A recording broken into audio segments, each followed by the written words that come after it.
লাগলো যে দুদিন রেসপন্ড করেননি, এবং তার মানে ওনার জ্ঞানটা আছে, কনসাস আছে। আমি বৌদির সাথেও বেরিয়ে কথা বললাম, বৌদিও নাকি খাওয়া দাওয়া বন্ধ করে দিয়েছে।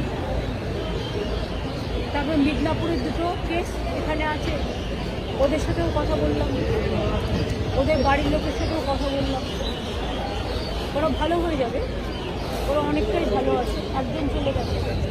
আর ডাক্তারদের এরা খুব করেছে, ডাক্তার সিস্টার সকলের চিকিৎসায় আশা করি ওরা ভালো হয়ে যাবে। আমার স্টেনের মনে হলো, আমি কথা বলে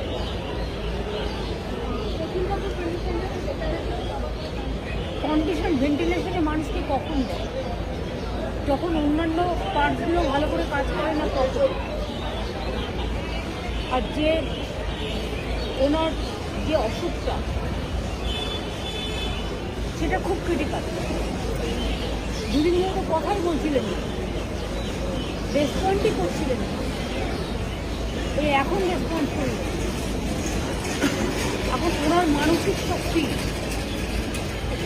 এটা হচ্ছে অনেক সময় সাইকোলজিক্যালি দেখতে গেলে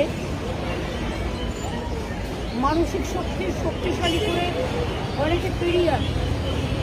আবার কেউ যদি মনে করে আমার ইচ্ছে শক্তিকেই হারিয়ে গেছে, তাহলে শত চেষ্টা করলেও কিছু করা যায়।